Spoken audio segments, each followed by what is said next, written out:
Hey everyone, welcome to this explainer. Today, we're going to dive into something pretty personal, but absolutely crucial: the science of habit, energy, and breaking the cycle of compulsive masturbation. Look, right off the bat, I want to say there is zero judgment here. We're definitely not here to moralize or preach to you. Instead, we're just going to look purely at the biology and the psychology behind this habit. And most importantly, figure out exactly how you can reclaim your focus. Let's get right into it. If you feel like you're completely alone in this struggle, I need you to hear this. Up to 95% of students admit to engaging in this habit. That's almost everybody. And for a really significant portion of those people, it kind of morphs into a daily, compulsive addiction. The crazy thing is, feeling isolated, thinking you're the only one, that's actually part of the exact mechanism that keeps the habit alive. And the confusion usually hits the second you go online looking for answers. Right? You do a quick search and you find articles praising it as this ultimate stress reliever. But then you click on another link and you're met with these terrifying warnings of permanent dysfunction. It leaves you totally confused. I mean, where exactly is the line drawn? At what point does a simple habit become a literal energy killer? Well, to answer that, let's move into Section 1, the physical and mental toll. Think about the biological trap we fall into. When you're a stressed out student, it's so easy to use this for a quick release. You kind of trick yourself into thinking, hey, this will relax me, it'll sharpen my focus. But the biological reality behind the scenes, it's a whole different story. To restore the semen that was just lost, your body immediately goes into overdrive, draining essential calories and really valuable nutrients. So, what felt like quick stress relief almost instantly transforms into severe lethargy. And that completely destroys your ability to sustain focus on your exams. So, what's actually happening up in your brain? Well, chemically, it's a pretty specific three-step process. First, a sexual trigger initiates the action. Then, boom, your brain gets completely flooded with a massive release of feel-good hormones. We're talking huge amounts of dopamine and oxytocin. Your brain registers this extreme soaring high and just screams for more. But it conveniently ignores step 3, the inevitable, absolute, devastating crash. Let's unpack that final stage for a second. Imagine your normal, everyday baseline happiness. Then you have that massive dopamine spike during the act, but the really surprising biological reality kicks in right after. Your dopamine doesn't just gently float back down to normal. No, it crashes significantly below where you started. Your brain is literally left chemically starved.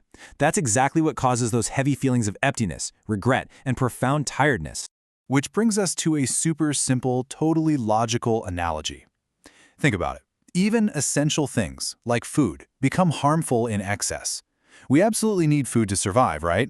But if you eat excessively, uncontrollably, it's going to destroy your health.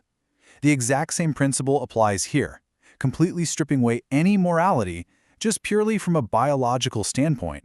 If you're engaging in an activity multiple times a day that actively robs your body of nutrients and wildly spikes your dopamine, it is going to absolutely destroy your daily potential. So, how do we fix it? Let's move to Section 2, decoding the habit loop. To really understand how we get so deeply trapped, we can look at a brilliant psychological framework famously detailed in the book Atomic Habits. Basically, every single habit in your life follows 4 exact stages: cue, craving, response, and reward.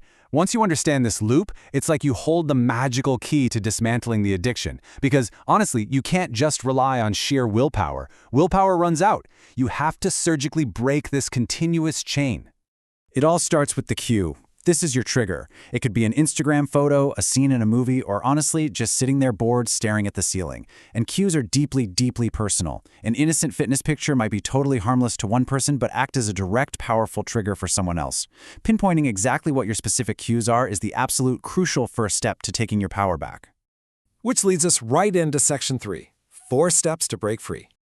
All right, step 1 is ruthlessly eliminating those cues. If Instagram is your trigger, unfollow those accounts immediately. Or honestly, better yet, just delete the app temporarily while you're studying for exams. Get it out of sight.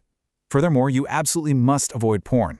The source material emphasizes that beyond just being a massive neon sign trigger, porn is deeply harmful because it sets wildly unrealistic expectations for human relationships. It completely warps your perception, which makes it incredibly difficult to form genuine, respectful connections with real people in the real world. Step 2 targets the reward phase. Look, your brain is addicted to that dopamine release, so you have to give it what it wants. You just have to use a healthy vehicle to get there. Daily physical exercise is scientifically proven to release natural dopamine and endorphins. Whether you're lifting weights, playing a pickup game with friends, or literally just going for a brisk walk to get your blood pumping. Physical activity satisfies your brain's craving for that chemical reward. And the best part? It actually builds your physical energy instead of draining it. Step 3 is all about building your resilience by fixing nutrient deficiencies. There's a stark contrast here, right? If your body lacks essential vitamins, you're going to spend your Sundays lying lazily in bed, exhausted. And guess what? Lying in bed, bored and tired, is the prime environment for a relapse. Contrast that with taking charge. Hydrate yourself, get your blood checked, eat some fruit, and stay physically energized. When your body feels vibrant and strong, the urge to sink back into a lethargic habit drops significantly. And then there's step 4, which is absolutely crucial. Don't be lonely. Isolation is what fuels the response phase of the habit loop. If you know you're most vulnerable when you're alone in your room at 3 p.m., disrupt the pattern. Call a friend, hang out with your family, or grab your books and go study in a busy public cafe. You literally cannot act on the habit in the middle of a coffee shop. And if your main trigger time is right before bed, change up your routine. Put on a fascinating audio podcast about space or science to keep your brain engaged until you drift off. Think of this as the ultimate habit inversion framework. If you want to build a good habit, say drinking more water, you make the cue obvious, you make it super easy to do, and you make it satisfying. But to destroy a bad habit, you want to do the exact reverse. Make the cue invisible by blocking sites and deleting apps. Make the response impossibly hard by, for example, only using your laptop out in the living room where everyone can see your screen. And finally, recognize the crash to make the whole thing feel completely unsatisfying. Okay, let's bring it all together in section 4, the path forward. A lot of people try this blind, cold turkey approach. You know the drill, swearing they will absolutely never do it again starting tomorrow. But if you're currently doing this twice a day, going cold turkey almost always leads to a massive, demotivating relapse. Instead, focus on gradual reduction. If you're at twice a day, just aim to cut it down to a few times a week. Then by week 2, aim for once a week. By month 2, maybe once a month. Gradually starving that habit loop is far more realistic, it's sustainable, and it completely prevents that intense shame that comes with breaking an unrealistic, sudden vow. Ultimately, I want to leave you with this final thought. Breaking this cycle, it's not just about stopping a bad habit.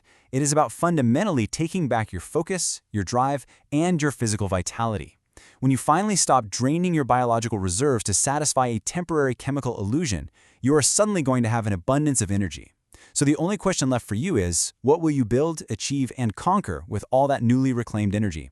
Thank you so much for exploring this explainer with me today, and I'll catch you in the next one.